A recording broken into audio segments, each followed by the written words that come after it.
Ali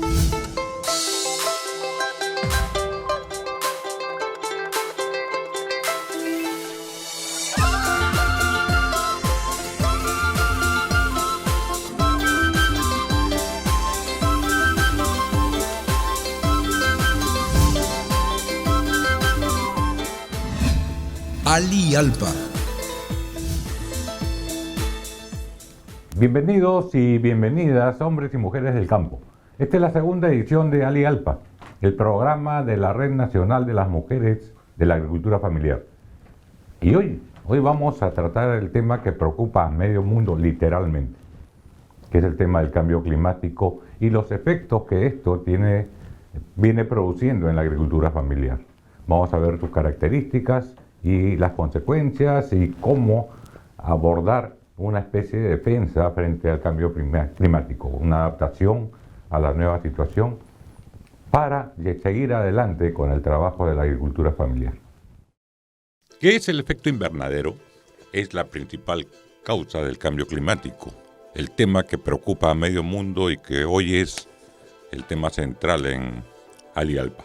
Pero uno tiene que preguntarse, ¿y cómo se produce el efecto invernadero? Como sabemos, la atmósfera de la Tierra está compuesta por 3 gases principales.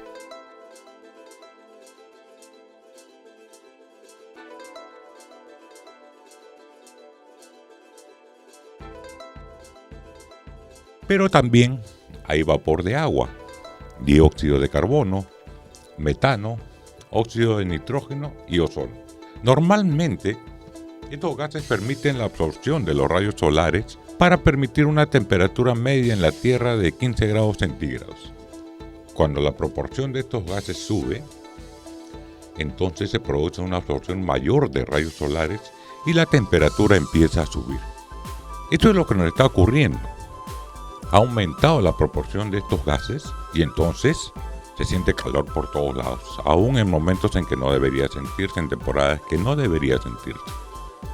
Este aumento de temperatura genera deshielo en los polos y témpanos, incendios, tormentas e inundaciones y sequías.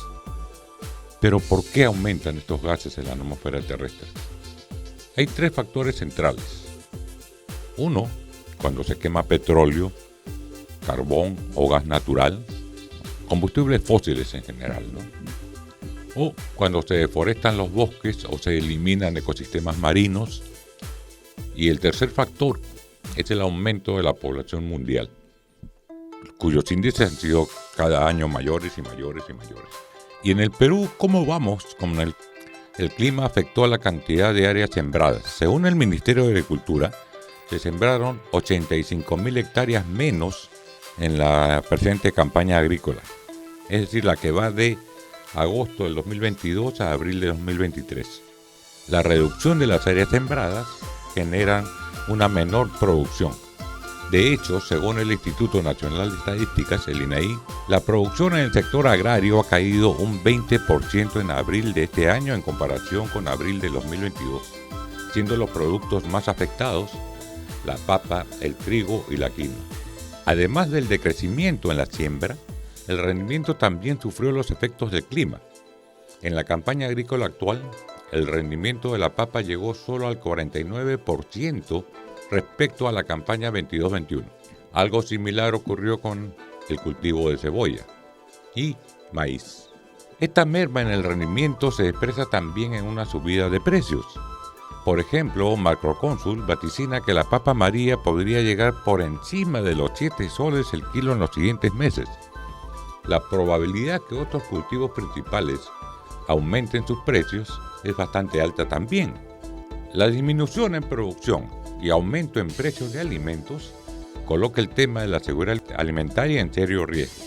El Ministerio de Agricultura ya informó que el 80% de los alimentos que se consumen en el país provienen de la agricultura familiar. Estos datos han llevado al Banco Central de Reserva a reducir las expectativas de crecimiento agropecuario de 2,2 en marzo a 0,4 en junio.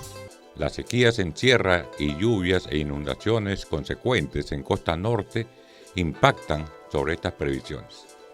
En medio de fenómenos como el Niño, la Niña, el Yaku, la sequía, las inundaciones, la tragedia se cierne sobre el país si no hacemos nada para enfrentarla. En primer lugar, necesitamos presionar a las economías internacionales que más aportan gases nocivos para producir el efecto invernadero y el calentamiento global. Los países supuestamente más desarrollados son los que más han contribuido y contribuyen al calentamiento global. En segundo lugar, ya tenemos que tomar medidas más internas.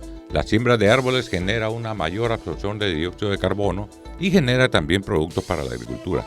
La rotación de los cultivos para evitar que el suelo se agote, además de cuidar el suelo para mantener el humus del suelo, que es un gran captador de CO2. Para agrandar nuestra preocupación, si lo anterior no fuera suficiente, veamos los glaciares. El 71% de los glaciares tropicales están en el país, en Perú. En los últimos 50 años, 53% se han derretido. Se han formado nuevas lagunas que amenazan con un desembalse sobre las ciudades, como en la Sierra Anrapalca en Huaraz. En 2018 se constató que en el norte del Perú se habían perdido 40% de los glaciares, nada menos. En la zona central la pérdida fue de 70% y en el sur de 40%. Si esto sigue así, la cordillera Blanca habrá desaparecido hasta el 2100. Altamente preocupante, ¿verdad?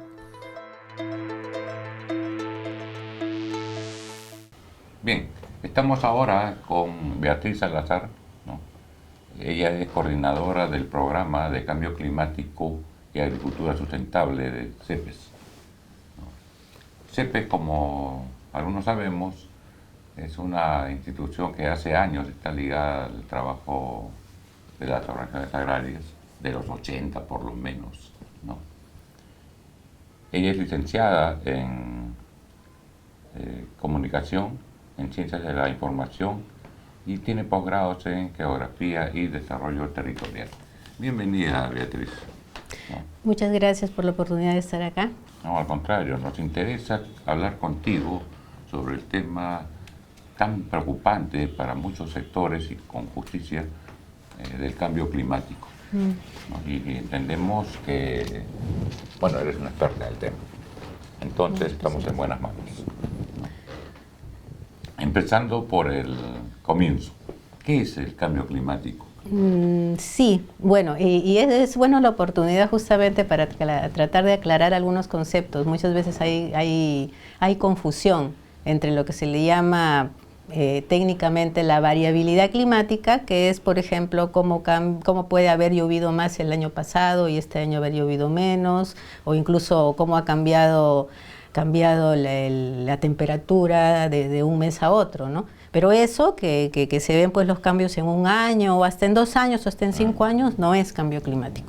Ya esos son la variabilidad normal, pues, de la humedad, de la temperatura, y otros factores que les llaman meteorológicos, ¿no? Que tienen que ver con los factores no climáticos propiamente. Más coyunturales en todo caso. Sí, o sea que son patrones, ¿no? Pero lo que se llama propiamente cambio climático, más bien son cambios que se pueden ver a lo largo de décadas. Ya. O sea, normalmente los científicos definen como cambio climático cuando un cambio se ha manifestado en 40 años por lo menos. ¿Y cómo se expresa ese cambio en las condiciones climáticas? Sí, bueno, y eso se puede ver, y eso las comunidades campesinas, los agricultores, sobre todo si le preguntan pues a las generaciones más antiguas, allí es donde se ve.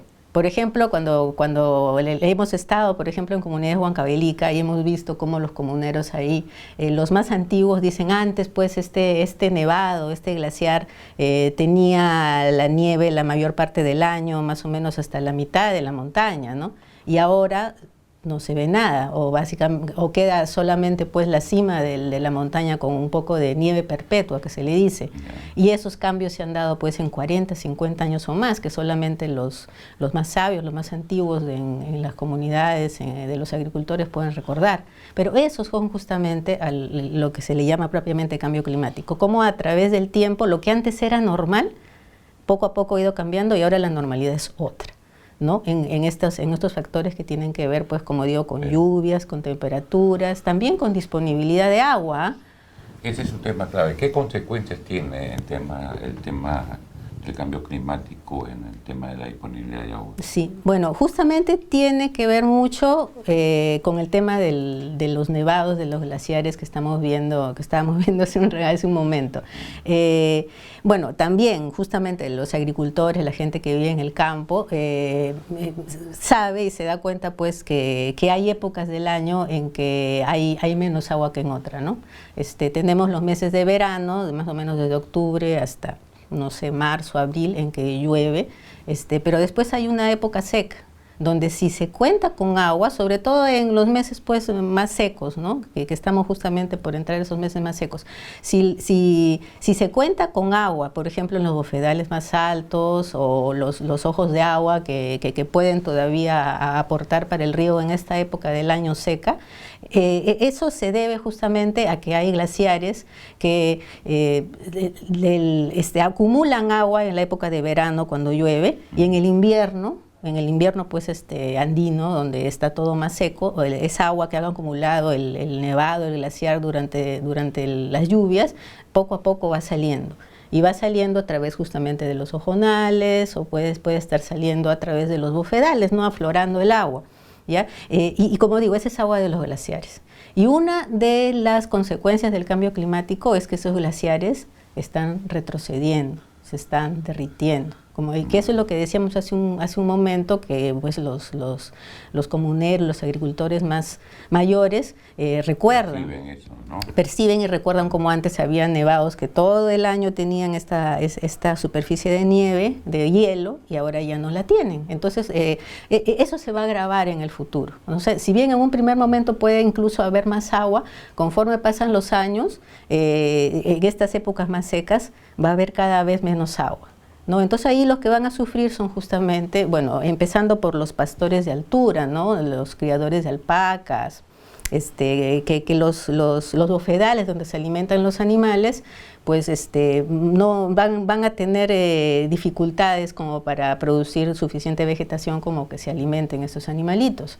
Entonces ese es un primer efecto, comenzando por la parte más alta, pero en las partes más bajas de los Andes, y sobre todo dando para acá, para la vertiente occidental que da al mar, también, o sea, los ojonales de los que pueden depender los agricultores para la agricultura en esta época también pues van a estar cada vez más secos. Y en las ciudades también vamos a sufrir, ya estamos sufriendo, ¿no? Por ejemplo, en estos momentos ya se está advirtiendo que los embalses que están en Junín, de los que dependemos nosotros acá en Lima para el agua que es de nuestro uso diario, o agua potable, pues están por debajo de los niveles que deberían tener. Entonces, esa es una situación que, si es que el cambio climático continúa agravándose, va a ser cada vez más grave. Entonces, la disponibilidad de agua en las ciudades, sobre todo en la costa, va a estar bastante amenazada. Igual es con la agricultura, ¿no? Por ejemplo, ahora vemos pues que los reservorios en Tinajones y en el sur estaban hasta hace poco bastante por debajo de su nivel normal. Y eso es también por este problema, ¿no? Que además está agravado porque el otro efecto también del cambio climático es que lo que se llaman los patrones de lluvias, es decir, en qué época empieza a llover, cuánto empieza a llover, cuánto va a durar la temporada de lluvias, todo eso está cambiando, ¿no? Y cada vez es más incierto, y los agricultores, las agricultoras, pues ya no tienen certeza de en qué momento van a sembrar, si va a llover lo suficiente como para que eso pueda producir, y en qué momento van a cosechar. O sea, no se sabe en qué momento va a empezar a llover, y eso es un primer problema. Segundo problema, no sabemos cuánto va a llover. El año pasado ha habido la sequía más grave en 50 años, ¿no? Bueno, deficiencia hídrica le dicen porque no ha llegado a ser la definición técnica de sequía, pero por eso es que también tenemos en esta temporada mucha menos producción de quinoa, mucha menos producción de papa. En la campaña agrícola pasada hemos tenido 10% menos de producción. Como digo, sobre todo en producción de quinoa, producción de papa y otros productos que son propios de la Sierra Sur. ¿Cómo afecta eso el tema del empleo, por ejemplo? Bueno, sabemos, por ejemplo, pensemos pues en los agricultores pequeños que viven de esto, ¿no? Bueno, es un empleo independiente, no dependen de alguien, aunque también pues hay temporeros que se tienen que contratar para algunas cosechas. Si la cosecha no está ahí, simplemente no los van a contratar y pues toda esa gente va a perder sus ingresos y posiblemente tenga que emigrar, aunque sea temporalmente, a la costa, a las ciudades. O también igualmente dañino de emigrar a la Amazonía, ¿no? Donde también está bien, ahí hay más disponibilidad de agua, van a sembrar, pero en las siembras que hacen también hay el problema de la deforestación, de los incendios, en fin. Claro, o sea, yo he visto, por ejemplo, en Tarapoto, en San Martín, ¿no? El ingreso de sectores de la costa que están deforestando, ¿no? Con cultivos nuevos. Y esto provoca problemas. Pero entremos a un tema difícil. ¿Y quiénes son los responsables de esto? Bueno, es que allí en realidad, a ver, hay responsabilidades del nivel internacional hasta el nivel de cada uno de nosotros. O sea, diciéndolo de otra forma, todos somos culpables, pero algunos somos más culpables que otros. Sí, pues porque si no, nadie es culpable. Así es, así es. Entonces, bueno, en primer lugar, este es un problema global, es decir, ha sido causado en distinta medida por todos los países del mundo, ¿no? Conforme pues los países han ido industrializándose y ahí pues los que se han industrializado más y primero han sido, bueno, los que ahora son países desarrollados, ¿no? Europa, Estados Unidos, algunos países del Asia. Entonces ellos han iniciado su proceso de desarrollo, entre comillas, porque tiene problemas esa noción de desarrollo, pero empezaron pues a industrializarse y a hacerse más ricos. Incluso en el siglo XVIII, XIX. Pero esa forma de producir, de desarrollarse, de hacerse ricos, producía lo que se dice gases de efecto invernadero, ¿no? Que son los que justamente son los que causan este problema del cambio climático.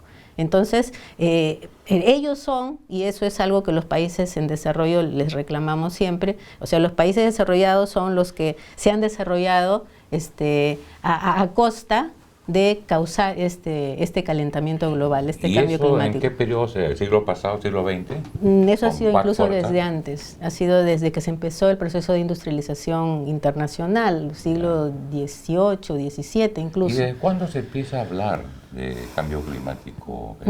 Se empieza a reconocer el problema, creo, en los años 70, 80, ¿no? Que se empezó a medir que había, o sea, la atmósfera se estaba calentando más de lo que había sido la normalidad hasta ese momento y se identificó que los responsables eran estos gases de efecto invernadero. Estamos hablando entonces de que hace 50 años. De que se ha reconocido este problema, quizás sí. Había algunas científicos que lo identificaron a alguien, pero de que ya a nivel internacional se den cuenta del problema y se empiece a actuar los años 80 y sobre todo 90. Y en ese se empieza a actuar, ¿qué se ha hecho en realidad? ¿No? Ya, mira, como dijimos antes, este es un problema global, mundial, ¿no? Y todos los países y todos, en mayor o menor medida, producimos estos gases de efecto invernadero. Como digo, los que más responsabilidad tienen son los países desarrollados. Pero países como nosotros, Perú y todos los que nos rodean, América Latina, África, Asia, también producimos estos gases. Y todos los países se han juntado, por así decirlo, en una mesa de negociación internacional que le llaman Convención de Naciones Unidas para enfrentar el cambio climático, que se reúne cada año, ya desde los años 90, ya vamos más o menos, ¿cuántos? O sea, cada año se reúnen en los que se llaman las COPs, o sea, las conferencias de las partes, donde todos los países que han reconocido este problema y que quieren hacer algo, y ahí también está el Perú, se reúnen para tratar de avanzar en contener y que no se agrave este problema, ¿no? ¿Y se han logrado avances realmente? Han habido acuerdos. Por ejemplo, el último acuerdo importante que ha habido se le llama el Acuerdo de París, ¿no? Porque básicamente se acordó este tratado en París y lo firmaron, bueno, casi todos los países del mundo, incluido el Perú. Entonces, ¿a qué se comprometieron? A tomar medidas dentro de sus propios países para disminuir estas emisiones de gases de efecto invernadero que hemos explicado, ¿no? Y a eso se le llaman, es un nombre técnico complicado, se le llaman contribuciones nacionalmente determinadas. Cada país dice, yo voy a, o sea, es como una especie de menú de obligaciones, de tareas, ¿no? Entonces cada país dice, bueno, ¿yo qué voy a hacer para combatir cambio climático? Yo puedo hacer esto, y me comprometo a hacerlo, ¿ya? Perú también eligió varias de esas medidas. Yo voy a hacer esto, y me comprometo a hacerlo. El problema es que no hay ninguna sanción para el que no cumple. O sea, puede quedar como solamente bandera, ¿no? Así es. Y eso, desgraciadamente, está sucediendo en muchos países, ¿no? En el Perú estamos muy atrasados en realidad. O sea, nosotros tenemos medidas tanto de adaptación al cambio climático, es decir, justamente para ver que no haga tanto daño, o sea, en agricultura, en salud, en transporte y en varios sectores. ¿Hay alguna instancia centralizada del Estado peruano que ve este tema directamente? La autoridad nacional en este tema es el Ministerio del Ambiente, que son los que dan pues las normativas, los lineamientos de qué cosas se hace, claro, y cómo se hace. El Ambiente ve un montón de cosas. Exacto, pero ellos no ejecutan, ¿ya? O sea, ellos simplemente dicen esto es lo que se debe hacer y así se debe hacer. Pero los que realmente ponen las medidas y ponen la plata, si es que quieren y pueden ponerla, para poder implementar esas medidas, son los sectores y los gobiernos regionales y los gobiernos locales, ¿no? Entonces, como decía yo antes, cada sector, ¿no? Sector agricultura, transportes, salud, turismo, pesca, ¿no? Todas estas actividades, sectores, tienen algunas medidas, tanto para adaptación, o sea, para que haga menos daños el cambio climático, y también para que haya menos de estas emisiones de gases de efecto invernadero que causan el cambio climático. Volviendo un poco al tema nuestro, que es la pequeña agricultura familiar, ¿qué efectos está produciendo el cambio climático en la pequeña agricultura familiar? Ya, sí, o sea, un poco siguiendo el hilo, ¿no? Como digo, todos los sectores tienen medidas y es para enfrentar pues los problemas que tienen propios. En el sector agricultura y sobre todo en lo que es la agricultura familiar de los más vulnerables, ¿no? Hay medidas, por ejemplo, que son de adaptación para tratar de enfrentar este problema del agua. Como ya hemos dicho, se prevé que en el futuro y a consecuencia del cambio climático pues va a haber lluvias más irregulares, lo que va a afectar el riego, también los glaciares pues ya no van a dar agua en la época seca y también ahí es otro factor que afecta. Entonces lo que se está planteando y se hace, pero muy poco, en realidad no es lo suficiente, es hacer todo lo que se llama financiamiento hídrico, pero de preferencia pues usando la misma naturaleza, ¿no? A través de lo que es la siembra y cosecha de agua, tratando lo posible también de incorporar los conocimientos tradicionales que puedan tener los agricultores en esto.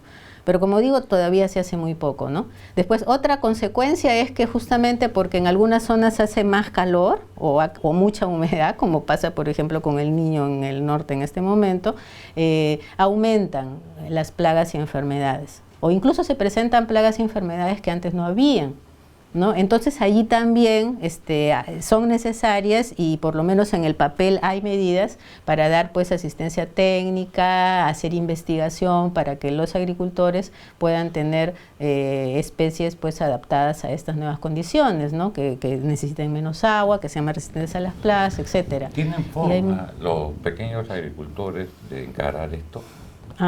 Bueno, o sea, los agricultores tienen sus propios conocimientos que ellos mismos han desarrollado a través de los siglos, ¿no? Por ejemplo, siempre se menciona las adaptaciones que se hacen con las semillas, ¿no? Para adaptarlas pues a distintas altitudes, distintas características de humedad, de clima. Y eso es algo que lo han venido haciendo desde siempre y siguen haciéndolo, o sea, experimentando con las semillas que pueden tener éxito en las nuevas condiciones. El problema, y ahí ese es un problema del mercado, es que los mercados de las ciudades, como puede ser Lima o incluso ciudades intermedias como Huancayo, Cusco Chiclayo, exigen que se uniformicen las variedades, ¿no? O sea, si yo te compro 4 tipos de papa, ¿no? No me interesa pues todas las otras 100 variedades que tienes, me interesan estas 4. Pero así eso que es fatal para la agricultura familiar, por que supuesto, tiene que ser diversa, ¿no? Por supuesto, y además eso justamente nos hace a todos más vulnerables al cambio climático, porque justamente toda esa investigación natural que hacen los y las agricultoras, porque acá las agricultoras, las mujeres rurales son las que hacen más de ese tipo de investigación, o sea, todas esas variedades que se conservan y se hace experimentación tradicional con ellas, son las que nos permitirían enfrentar mejor el cambio climático, y además asegurar de paso la seguridad alimentaria de todos, ¿no? Pero como digo, esta lógica de mercado que es miope y no ve pues estos problemas que se pueden crear, ¿no? Al uniformizar y dar preferencia a las variedades comerciales, pues estamos prácticamente, como se dice tirándonos un tiro al pie. Porque estamos afectando a nosotros mismos. Más bien deberíamos nosotros tener políticas y dar recursos como para que puedan seguir las comunidades y los agricultores conservando y mejorando estas variedades nativas, ¿no? Igual recuperando pues toda la tecnología tradicional que ellos tienen y además validándola y también incorporando los conocimientos científicos que puedan haber ahora. Pero la mayor parte de la investigación que se hace está orientada pues a variedades comerciales, a tener mayor rentabilidad, y no se le presta suficiente atención a que necesitamos desarrollar resiliencia. Resiliencia justamente al cambio climático, ante la pérdida de biodiversidad y otros problemas que nos van a afectar en el futuro bastante, si es que no les prestamos atención ahora que todavía podemos hacer algo. Dime, Beatriz, ¿qué tan grave puede llegar a ser esto? Bueno, si no se hace nada, y el problema es que lo que hagamos acá en el Perú es verdad, contribuye, pero no es suficiente, necesita tomarse medidas a nivel global. Y si es que todos los países no nos ponemos de acuerdo como para detener el avance de este fenómeno, pues ¿a qué nos enfrentaríamos? Primero, vamos a tener en todo el mundo problemas con el agua. No solamente falta de agua, como hemos estado viendo acá, sino también pues inundaciones, subida del nivel del mar, que por ejemplo dentro de unas décadas podrían inundar partes de la costa, que incluso en este momento están siendo dedicadas a siembras, ¿no? O sea, claro, no va a ser inmediatamente, pero con el transcurso del tiempo corremos ese riesgo. Después, bueno, tenemos el problema, como digo, de que los rendimientos de algunas variedades pueden bajar, porque bueno, las variedades y los cultivos tienen su umbral, ¿no? O sea, producen muy bien entre una temperatura mínima acá y una temperatura máxima acá, pero si la temperatura máxima sube un poco más o la mínima baja un poco más, empieza el rendimiento a sufrir y ya no se produce lo mismo. Entonces también eso puede ser un problema para nosotros. Lo que va a generar problemas de alimentación graves. Por supuesto, ¿no? Eso es grave, ¿no? Y eso solamente viendo el campo de la alimentación, la agricultura, que es prácticamente lo principal de lo que todos vivimos, pero también la salud. O sea, como hemos visto, empiezan a aparecer enfermedades como la chikungunya, se agrega el dengue. Todo esto también tiene que ver. Las pandemias se van a hacer más frecuentes. Así es, ¿no? Bueno, y eso sin contar algunos otros efectos, por ejemplo, simplemente el transporte, ¿no? O sea, si se agravan pues los fenómenos de lluvias, inundaciones, huaicos, y no hacemos nada para prevenirlos, ya vamos a tener multiplicados por varias veces los problemas que tenemos ahora, ¿no? Que también afectan a los agricultores porque, bueno, se afecta la venta de sus productos. Entonces, son problemas graves. Y otro problema que no hemos hablado y también es grave es el problema de la deforestación, ¿no? Porque, claro, o sea, la deforestación tiene muchos motores, como se dice, muchos impulsores, muchas causas, ¿no? Está pues las actividades ilegales como pueden ser la minería ilegal, la tala ilegal, el tráfico de terrenos, pero también está, bueno, lo que son pues a veces grandes plantaciones que se quieren hacer en la Amazonía. Sí, pues, también, ¿no? Hay eso. Cacao, bueno, café no tanto, pero hay plantaciones de palma aceitera. Está metido, justo lo que te iba a decir, palma aceitera.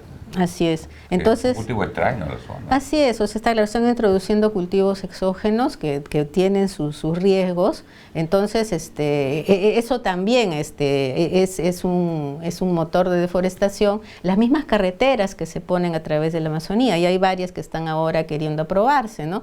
Pero también los agricultores pequeñitos a veces contribuyen a esto con las prácticas, pues, de quemar, rozar y ir cada vez avanzando un poquito más en el monte, ¿no? Entonces, como digo, todos tenemos un poco de responsabilidad, algunos más que otros, ¿no? Y si es que la deforestación continúa y según los científicos llega pues a deforestarse más del 25 o 30% de la Amazonía, pues podría transformarse totalmente todo ese territorio y ya no puede ser la selva exuberante que vemos ahora, sino una sabana, ¿no? Parecidas a las que vemos en las películas de África, ¿no? Y eso otra vez nos afectaría pues acá también en la costa, porque a veces que en la costa no nos interesa mucho lo que pasa en la Amazonía, sí, pero nos va a afectar. Que los efectos de los problemas allá se sienten acá. Por supuesto. ¿No? Entonces a veces pues pensamos que estamos acá y no nos interesa lo que pasa allá, pero si realmente llega la Amazonía a afectarse tanto su ecosistema que se convierta en otra cosa, en una sabana o algo así,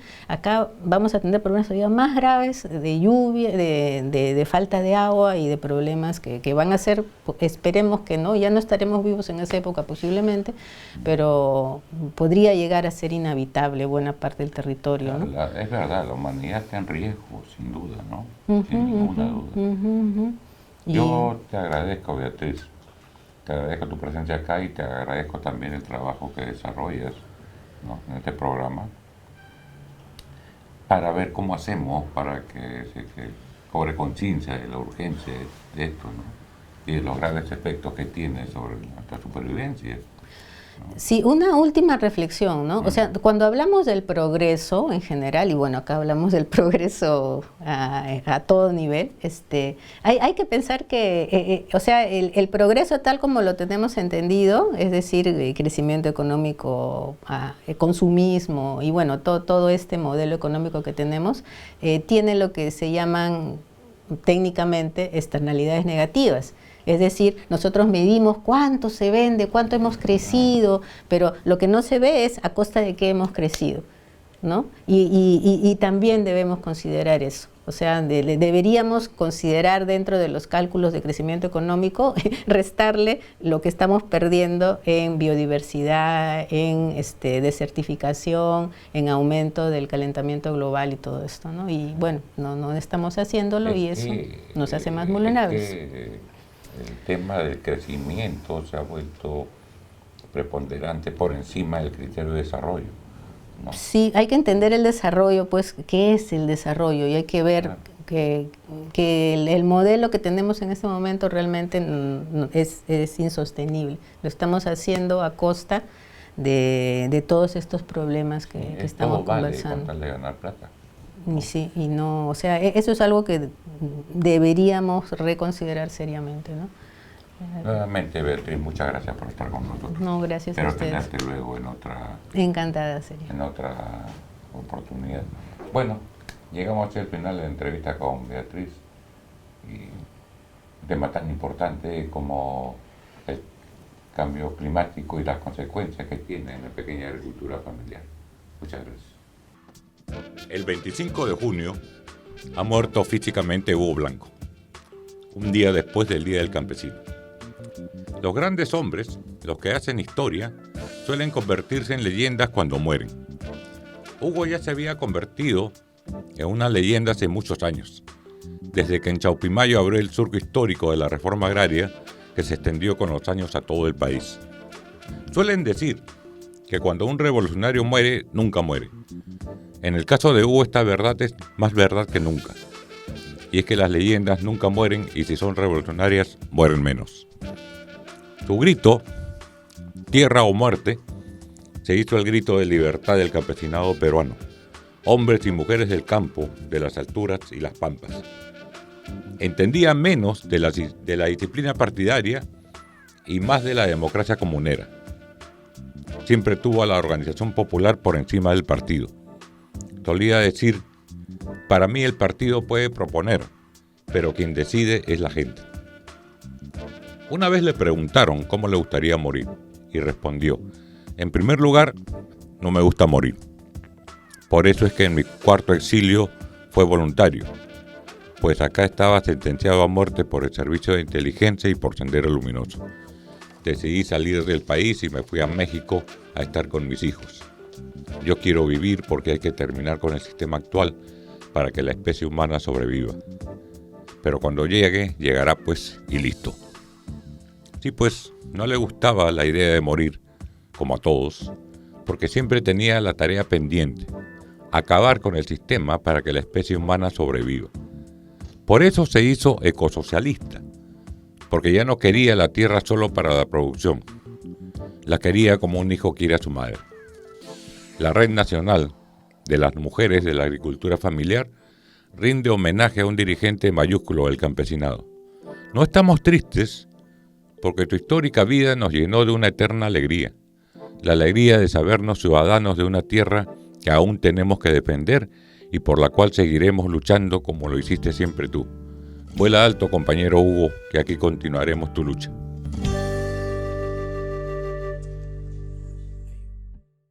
Bueno, así llegamos a la parte final del programa, ¿no? Ya saben, salimos los 15 y 30 de cada mes. Espérennos que siempre vamos a tener de parte de la RENAF, la Red Nacional de la Agricultura Familiar, una serie de temas que nos interesan y que permiten abordar los problemas que tenemos.